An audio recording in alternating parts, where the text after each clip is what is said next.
तो ये HPTGT commission exam के लिए क्लास 33 होगी। पिछले 32 वीडियोस आपने अभी तक नहीं देखे हैं तो डिस्क्रिप्शन बॉक्स में जाके हर एक वीडियो को देख लेना। जो भी नए स्टूडेंट्स जुड़े हैं बता दूं, 1000+ क्वेश्चंस की हम ये सीरीज़ डिस्कस कर रहे हैं फॉर TGT एग्ज़ाम। एक क्वेश्चन के साथ अदर जो इंपॉर्टेंट फैक्ट्स बनते हैं उन्हें भी कवर करते हैं ताकि एक भी क्वेश्चन आपका ना छूटे। काफ़ी मेहनत कर रहे हैं आप सभी के लिए, तो आशा करता हूँ आप भी करेंगे और जल्द ही खुशखबरी सुनाएंगे हमें कि हमारा TGT एग्ज़ाम जो है क्रैक हो चुका है और लगभग 1 महीना है आपके पास तैयारी के लिए। हो सकता है ये टेंटेटिव डेट आगे भी खिसक जाए, लेकिन आपको 1 महीना मान के ही चलना है। अगर 1 महीने में आपको समझ नहीं आ रहा है क्या पढ़ना है क्या नहीं पढ़ना है, कैसे तैयारी करनी है, तो आप पेड क्रैश कोर्स ज्वाइन कर सकते हैं। इसमें हमारी टीम आपको अच्छे से तैयारी करवाएगी। इसमें आपको daily PDFs, daily online mock test, test series, books PDFs, notes PDFs, previous year question papers, videos, सब कुछ मिलेगा। कितनी फीस है, कितनी वैलिडिटी रहेगी, क्या क्या मिलेगा, अधिक जानकारी के लिए व्हाट्सएप जरूर करें। तो पहला क्वेश्चन है, मनुष्य के शरीर का सबसे बड़ा अंग कौन सा है? वीडियो को पॉज करो, हर एक क्वेश्चन को खुद अटेम्प्ट करो, तभी आपको पता चलेगा कि कितनी तैयारी आपकी हुई है। बिल्कुल सही आंसर है दोस्तों इस क्वेश्चन का स्किन, जिसे हिंदी में त्वचा बोला जाता है। लगभग 20 फीट तक त्वचा होती है मानव शरीर में, तो ये भी फैक्ट है। उसके बाद नेक्स्ट है, हीरा चमकदार किस कारण प्रतीत होता है? The diamond appears lustrous because of. 4 options आपके सामने हैं। बिल्कुल सही आंसर है दोस्तों इसका। अगर हीरा चमकता है तो उसके पीछे कारण क्या है? टोटल इंटरनल रिफ्लेक्शन, यानी कि पूर्ण आंतरिक परावर्तन। जो भी प्रकाश हीरे में जाता है अंदर, वो बाहर भी आ जाता है, ठीक है। और हीरा जो है सबसे कठोर पदार्थ है पूरी दुनिया में, तो ये भी क्वेश्चन आता है, और कार्बन का घटक है। उसके बाद नेक्स्ट है, व्यक्तिगत सत्याग्रह में विनोबा भावे को पहले सत्याग्रही चुना गया था, तो दूसरा कौन था? तो वीडियो को पॉज करो, और ऊपर हीरे के बारे में हमने पढ़ा, तो आपको मैं एक चीज़ बताना चाहता हूँ, थोड़ा सा मोटिवेशन देना चाहता हूँ। दोस्तों हीरा जो है ये बनता है कोयले से। अगर आपको पता नहीं है तो ये जान लो कि जो कोयले की खानें होती हैं वहाँ पे ही हीरा मिल जाता है। तो कोयले से अगर हीरा बनता है तो उसके पीछे कारण होगा उच्च ताप और उच्च दाब। मनुष्य भी बस एक कोयला ही है, जब उसे कठिन परिस्थितियों से गुजरना पड़ेगा और वो लड़ेगा तो हीरा बनेगा ही बनेगा, ठीक है। तो मेरी इस बात को अच्छे से अपने दिमाग में बिठा लेना। अगर आप मेहनत कर रहे हो तो हीरा बनोगे ही बनोगे। अब यहाँ पे आते हैं क्वेश्चन की तरफ। तो यहाँ पे हमने देखा कि पहला सत्याग्रही कौन था? विनोबा भावे। और दूसरा कौन था? तो देश के पहले प्रधानमंत्री पंडित जवाहरलाल नेहरू। एग्जामिनर हमेशा पहला और दूसरा ही पूछता है। उसके बाद नेक्स्ट क्वेश्चन, निम्नलिखित में से क्या डॉक्टर BR अम्बेडकर द्वारा स्थापित नहीं है? 3 यहाँ पे ऑप्शंस जो हैं इनको एस्टेब्लिश किया था डॉक्टर BR अम्बेडकर जी ने, एक को नहीं। ये जो नहीं है ये किसने किया था एस्टेब्लिश, ये भी मैं बताऊंगा, बस आपको बड़े ध्यान से इस वीडियो को लास्ट तक देखना है। तो सबसे पहले तो देख लो, ये जो ए ऑप्शन है डेक्कन एजुकेशन सोसाइटी, इसको एस्टेब्लिश नहीं किया था डॉक्टर BR अम्बेडकर जी ने। लेकिन ये जो अन्य 3 हैं इनको अच्छे से देखना है आपको।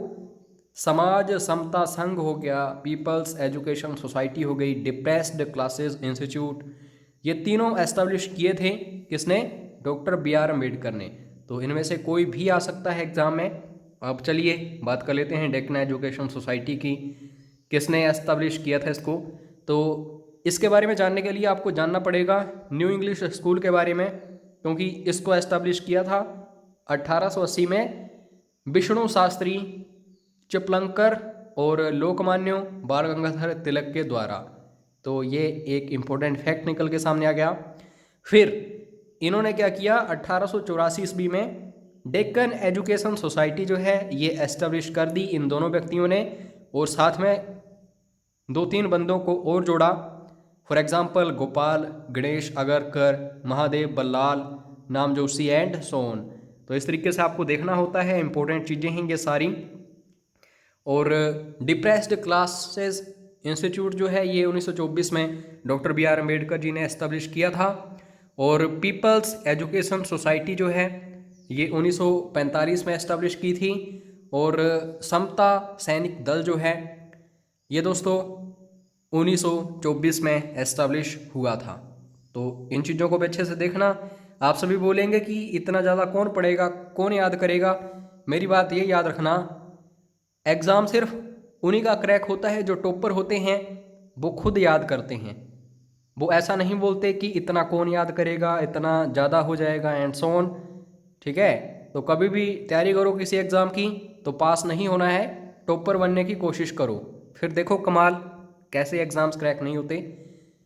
गर्मपंथियों और नरमपंथियों के बीच विभाजन किस वर्ष में सूरत कांग्रेस के अधिवेशन में सामने आया था? 4 ऑप्शंस आपके सामने हैं। और एक समय ऐसा था दोस्तों जब जो गर्म दल है और जो नरम दल है ये दोनों आपस में इतना लड़ाई झगड़ा करते थे हर एक अधिवेशन में कि एक वर्ष इन्हें अलग ही होना पड़ा। तो दोस्तों 1907 की बात है और अधिवेशन याद रखिएगा, अधिवेशन है ये सूरत का। अब आप सभी के लिए क्वेश्चन ये है कि सूरत का अधिवेशन जो था 1907 वाला, इसकी अध्यक्षता किसने की थी? तो ज़रूर कमेंट करके बताइएगा। अगर आंसर नहीं पता कमेंट बॉक्स में जाइए। काफ़ी अच्छे अच्छे स्टूडेंट्स डेली कमेंट्स करते हैं अच्छे अच्छे, तो उनको ज़रूर पढ़िए, मन खुश होगा। 19वीं सदी के मध्य में कहाँ कूका आंदोलन शुरू हुआ था? तो दोस्तों 1850 के बाद की ये बात है। कूका आंदोलन काफ़ी फेमस हुआ था। तो किस क्षेत्र में देखने को मिला था? ये क्षेत्र है दोस्तों पश्चिमी पंजाब। पश्चिमी मतलब आप पाकिस्तान की तरफ देखिए इस समय। और नामधारी आंदोलन उस समय चल रहा था, तो कूका आंदोलन भी उसी का हिस्सा है। गुरुबाणी या फिर गुरुओं से संबंधित एंड सो ऑन। उसके बाद अखिल भारतीय ट्रेड यूनियन कांग्रेस का गठन किस वर्ष किया गया था? अगर मैं क्वेश्चन करूं आप सभी से कि बताइए इस वीडियो का सबसे इंपॉर्टेंट क्वेश्चन कौन सा है, तो आप सभी का आंसर होना चाहिए ये, करोड़ों बार पूछा जा चुका है। अखिल भारतीय ट्रेड यूनियन कांग्रेस जो है इसकी स्थापना हुई थी दोस्तों 1920 में। और इससे भी ज़्यादा इम्पोर्टेंट याद रखना किसने की थी? लाला लाजपत राय फर्स्ट प्रेसिडेंट थे ये। तो इंटरनेशनल लेबर यूनियन जो है या फिर ऑर्गेनाइजेशन, इंडिया को वहाँ पे ये रिप्रेजेंट कर रहे थे उस समय। क्रिप्स मिशन जो है किसके शासन के दौरान आया था? यानी कि उस समय वायसरॉय कौन था? क्रिप्स मिशन कब आया था ये भी पता होना चाहिए आपको। तो दोस्तों 1942 में क्रिप्स मिशन आया था और उस समय जो वायसरॉय था लॉर्ड लिनलिथगो। ठीक है, तो इन चीज़ों को भी अच्छे से देखना। अब क्वेश्चन आता है सीधा कि क्विट इंडिया मूवमेंट के टाइम वायसरॉय कौन था? आंसर होना चाहिए लॉर्ड लिनलिथगो। तो ऐसे क्वेश्चंस बनते हैं। उसके बाद नेक्स्ट क्वेश्चन, 1919 में दिल्ली में अखिल भारतीय खिलाफत सम्मेलन के अध्यक्ष के रूप में निम्नलिखित में से किसे चुना गया था? अब 1919 की बात जब भी आएगी तो आपको ये याद रखना है कि जो प्रथम विश्व युद्ध है ये ख़त्म हुआ था और जो खलीफा था तुर्की का तो उसको हटा दिया था ब्रिटिश लोगों ने अपने पद से। तो इसी के चलते पूरी दुनिया में जो मुसलमान थे उन्होंने विरोध करना शुरू कर दिया अंग्रेज़ों का। और भारत में भी ऐसा ही हुआ। हालांकि यहाँ पे इंडियन नेशनल मूवमेंट चल रहा था, राष्ट्रवाद के प्रति काफ़ी कुछ हो रहा था। तो महात्मा गांधी जी ने देखा ये सही समय है और मुसलमानों को भी साथ में लिया और मुसलमानों ने क्या किया? महात्मा गांधी को अखिल भारतीय खिलाफत सम्मेलन का अध्यक्ष बनाया था। तो आपको ये चीज़ें अच्छे से पढ़नी है, कोरिलेट करनी है, तभी फ़ायदा होगा कुछ। युवा बंगाल आंदोलन के प्रमुख कौन थे? दोस्तों आज के समय में देखो हम सभी क्या कर रहे हैं, हम एग्ज़ाम्स की तैयारी कर रहे हैं, अपना फ्यूचर बनाने की कोशिश कर रहे हैं। लेकिन एक समय ऐसा था जब हम अंग्रेज़ों के ग़ुलाम थे। तो हमारी तरह करोड़ों ऐसे युवा थे जो अंग्रेज़ों से लड़ना चाहते थे। तो उन्हीं में से एक नाम याद रखना, हेनरी विवियन थोरेसियो। इन्होंने दोस्तों यंग बंगाल मूवमेंट की स्थापना की थी, ठीक है, ताकि वो अंग्रेज़ों से लड़ सकें। हालांकि बहुत छोटी उम्र में इनकी मृत्यु भी हो गई थी। तो आज देख लो, हम कभी सोचते ही नहीं हैं कि हमें आज़ादी किस तरीके से मिली है। उसके बाद इकोनॉमिक्स के ज़बरदस्त क्वेश्चंस मैंने ऐड किए हैं आज, क्योंकि काफ़ी सारे स्टूडेंट्स के ये डाउट्स रहते हैं कि सर इकोनॉमिक्स काफ़ी टफ आती है। तो पहला है, बाह्य ऋण एक देश के ऋण का भाग होता है, यानी कि एक्सटर्नल डेब्ट क्या होता है। तो दोस्तों इसको आप कह सकते हैं जो बाह्य ऋण है ये देश के किस ऋण का हिस्सा होता है। तो इसका बिल्कुल सही आंसर है विदेश से उसकी सरकार द्वारा उधार लिया गया, ठीक है। अगर हम यूएसए से उधार ले रहे हैं तो उसको हम बाह्य ऋण बोलेंगे। उसके बाद नेक्स्ट है बाह्य निवेश, जो आय के स्तर पर या ब्याज की दर पर निर्भर करता है, उसे कहा जाता है। इंग्लिश में भी पढ़ो, इंपॉर्टेंट होता है। Investment that is dependent on the level of income और on the rate of interest. तो इस इन्वेस्टमेंट को बोला जाता है इंड्यूस्ड इन्वेस्टमेंट या फिर प्रेरित निवेश, जो कि मुख्य रूप से जो ब्याज वगैरह मिलता है या फिर जो इनकम होती है उसको फोकस करता है। उसके बाद नेक्स्ट है इक्विटी, प्रतिभूतियों में लेन देन सहित परिसंपत्तियों के एक समूह के रूप में निवेश को कहा जाता है। Investments in the form of A group of assets, जो भी एसेट्स होते हैं किसी भी ऑर्गेनाइजेशन के, फर्म के, तो उसमें इन्वेस्टमेंट, ठीक है, including transactions in equity securities is called. तो ट्रांजैक्शंस जो भी होती हैं इक्विटी सिक्योरिटीज़ में, उनमें भी ये इन्वेस्टमेंट्स होती हैं।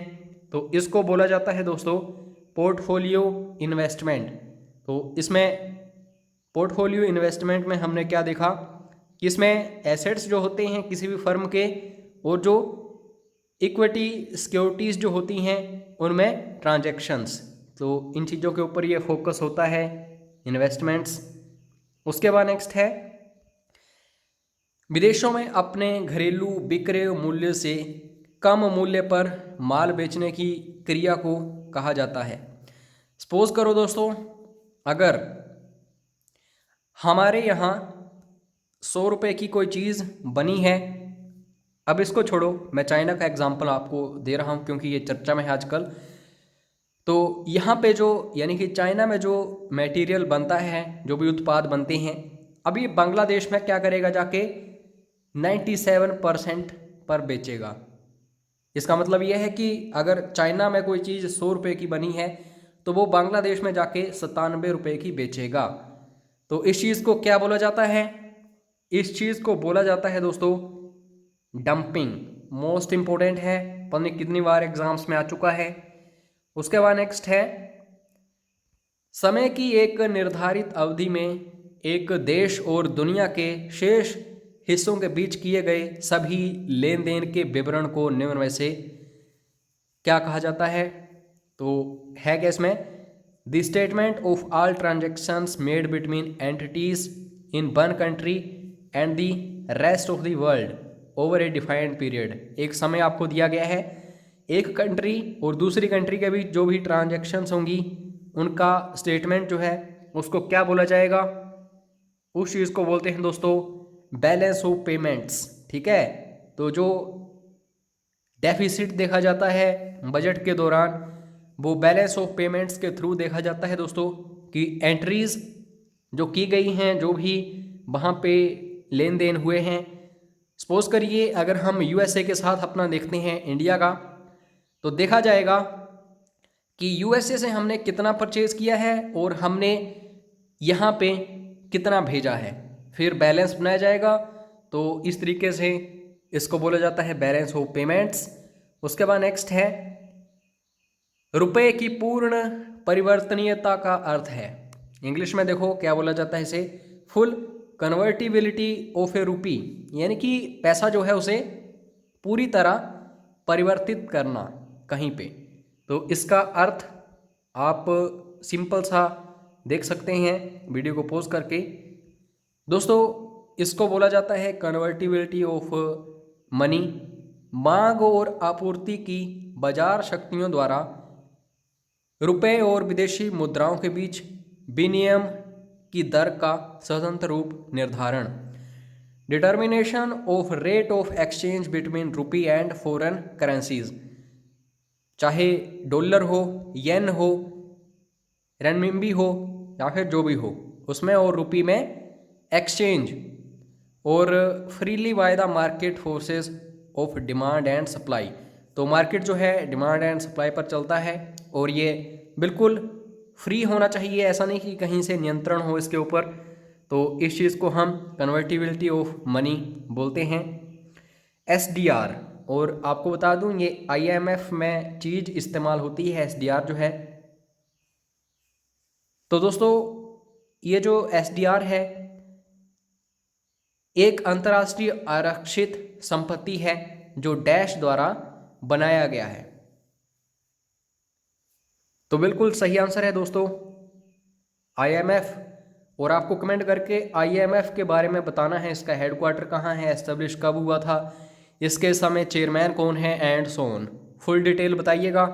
और ये जो एसडीआर है ये स्टार्ट हुआ था 1969 में, और जहाँ तक मुझे याद है थोड़ा बहुत, स्पेशल ड्राइंग राइट्स इसकी फुल फॉर्म है। बाकी आप चेक कर लेना, अगर मैं गलत हूँ तो कमेंट करके ज़रूर बताइएगा। उसके बाद किसी अन्य मुद्रा या मुद्राओं के समूह या मानक की तुलना में किसी देश की मुद्रा के मूल्य में विचारपूर्वक गिरावट का समायोजन कहलाता है।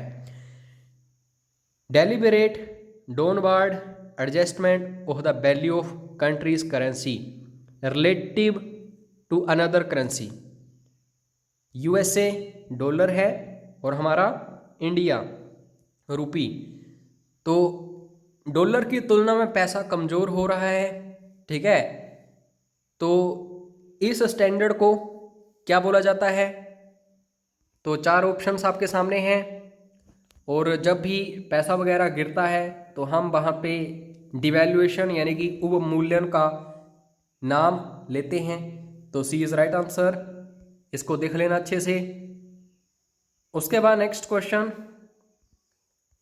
जब घरेलू मुद्रा की विनिमय दर में गणना की जाती है तब इसे कहा जाता है When there is a calculated upward adjustment in exchange rate of domestic currency, then it is called upward, यानी कि ऊपर की तरफ उठना। तो इसको बोला जाता है दोस्तों रिवैल्यूएशन। तो डिवैल्यूएशन ऊपर हमने देखा, अब यहाँ पे रिवैल्यूएशन यानी कि पुनर्विकास। तो इसको अच्छे से देखो, इम्पोर्टेंट है। और डेप्रिशिएशन क्या होता है, एप्रिशिएशन क्या होता है, इनको भी अच्छे से देखना। डिफ्लेशन यानी कि अपस्फीति, तो ये क्या है, इन्फ्लेशन क्या है, यहाँ से क्वेश्चंस बनते ही बनते हैं। उसके बाद किसके द्वारा व्यापार नीति तैयार और घोषित की जाती है? तो किस तरीके से देश का व्यापार होगा, कहाँ कहाँ होगा, कब कब होगा, तो ये सारी पॉलिसीज़ जो हैं ये तैयार की जाती हैं किसके द्वारा? मिनिस्ट्री ऑफ कॉमर्स यानी कि वाणिज्य मंत्रालय। काफ़ी students ministry of finance discuss कर देते हैं, जो कि गलत है, ठीक है।